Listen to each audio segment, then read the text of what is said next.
What would you do if a foreign power ruled your land, taxed your people, and disrespected your beliefs? Would you submit, rebel, or try to survive between the cracks? It is the year 66 AD. A young man, Joseph, walks through the crowded streets of Jerusalem, feeling the tension in the air. Roman soldiers patrol with their cold iron gladii, while Jewish merchants argue over unfair taxes. A group of zealots whisper in an alley, their eyes burning with rage. The city, holy to the Jews, yet controlled by Rome, feels like a pot about to boil over. But this isn't just about Jerusalem. Across the empire, in the markets of Alexandria, in the synagogues of Antioch, and in the dark alleys of Rome's Trastevere district, Jewish communities face the same dilemma. How can we remain who we are in a world that demands we change? The Jews of the Roman Empire were not a single, united people. Some were rich merchants who dined with Roman elites. Others were poor craftsmen barely surviving. Some cooperated with Rome.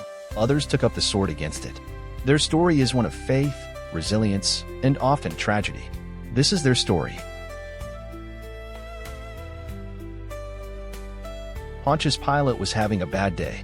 The governor of Judea sat in his palace in Caesarea, rubbing his temples while a Jewish delegation shouted accusations at him. Something about new taxes, something about disrespecting the temple, something about another zealot rabble-rouser. He didn't care.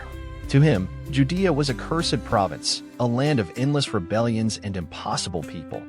The Jews in Judea lived under constant tension. The Romans ruled with an iron fist, demanding taxes to feed their empire. In the streets, Greek-speaking merchants spread Hellenistic ideas that clashed with Jewish traditions.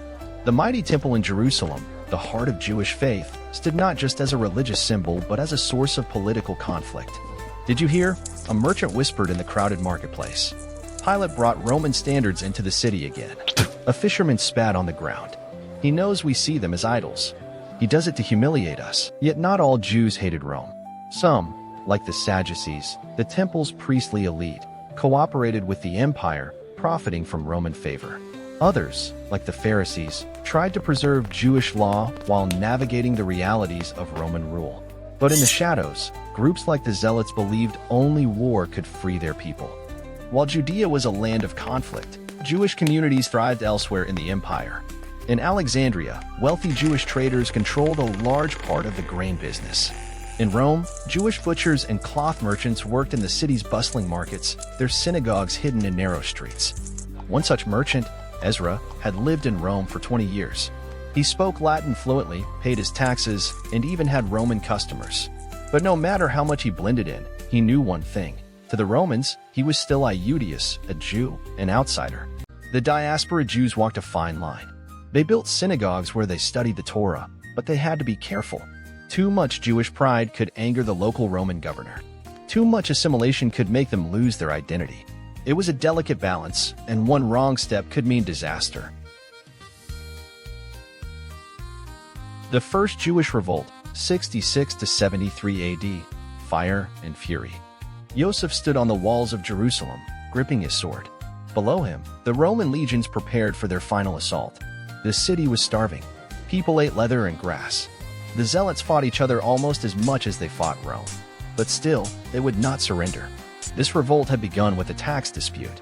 The Jews were tired of paying Rome for the privilege of being ruled. But it was more than that.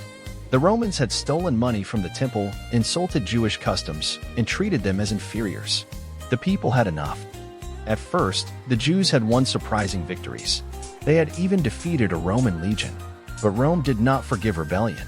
Emperor Vespasian sent his best general Titus. By the year 70 AD, Jerusalem was in ruins. The temple, the center of Jewish life, burned to the ground. Its golden menorah was carried through the streets of Rome as a trophy. Those who survived were either crucified or sold as slaves. Joseph was one of the few who lived by surrendering.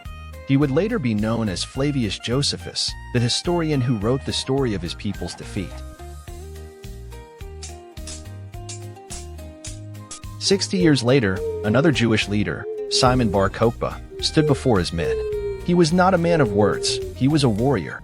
The Romans have taken our land, our temple, our very name. No more, he roared. His followers, believing him to be the Messiah, swore to fight to the death. At first, they succeeded. They took back Judea. For 3 years, Bar Kokhba ruled as a king. But Rome does not lose wars. Emperor Hadrian sent a force so large it wiped entire cities off the map.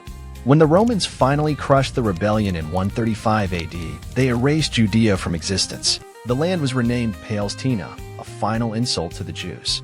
Jerusalem was rebuilt as a Roman city, and Jews were banned from entering. Their homeland was lost, and the Jewish people scattered across the world. But they survived. In synagogues from Babylon to Spain, they kept their faith. They told stories of Jerusalem, of lost glory, of a hope that one day they would return. And in a way, their story was just beginning. Do you know what the Romans eat? Yitzhak asked, tearing a piece of flatbread in the busy Jerusalem marketplace. His friend Levi shrugged. Anything that moves? Yitzhak grinned. Pretty much. Oysters, snails, even dormice stuffed with honey. Disgusting. Meanwhile, we can't even mix milk and meat without offending heaven. Levi laughed, but their humor masked a deeper truth.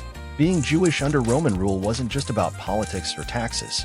It was about daily life, what you ate, how you prayed, who you trusted. Every moment was a balance between faith and survival. Yitzhak came from a family of Pharisees, one of the largest and most influential Jewish groups.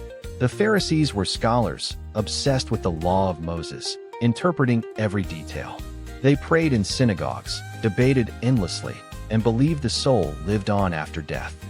But across town, the Sadducees saw things differently. They controlled the temple and worked closely with the Romans. To them, the written Torah was enough, no need for endless interpretations. And then there were the Essenes, who had given up on society altogether.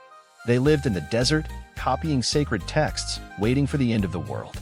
Despite their differences, all Jews had common rituals that defined their lives. The Sabbath was sacred, no work, no travel, just prayer and family. The laws of Kashrut dictated what could be eaten. The holidays, from Pesach Passover to Yom Kippur, were moments of deep religious meaning. Do you know what a Roman calls a Jewish neighbor? Yitzhak asked one day. Levi raised an eyebrow. A future troublemaker? Exactly. The Romans had an unpredictable relationship with the Jews. In some cities, Jews were respected traders, living in peace.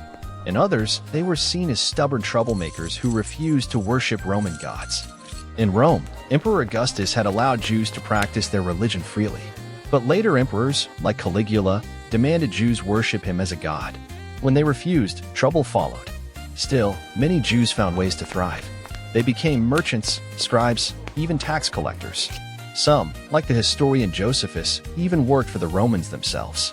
But no matter how much they adapted, they were always different.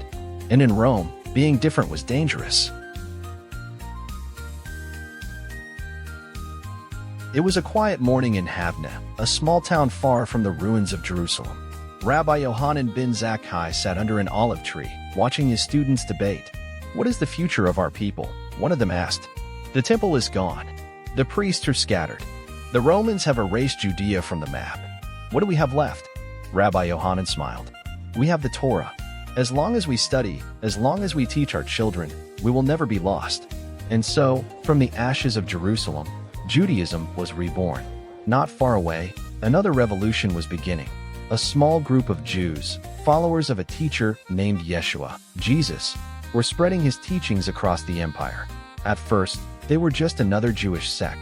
But over time, their message reached non-Jews. Soon, Christianity would become Rome's greatest faith. Ironically, the empire that had crushed the Jewish revolts would later embrace a religion rooted in Jewish teachings. The legacy of Judaism, its laws, its ethics, its belief in one God, would shape Western civilization forever. The Jews had lost their homeland, but not their identity. In Rome, Alexandria, and beyond, they built synagogues, studied the Torah, and preserved their traditions. Over centuries, Jewish scholars would develop the Talmud, a massive collection of debates and laws that would guide Jewish life for millennia. As for Yitzhak and Levi, they never saw Jerusalem again, but they lived to see their children recite the same prayers, keep the same Sabbath, and dream of the same lost city. Because, in the end, the Romans conquered Judea, but they never conquered the Jews.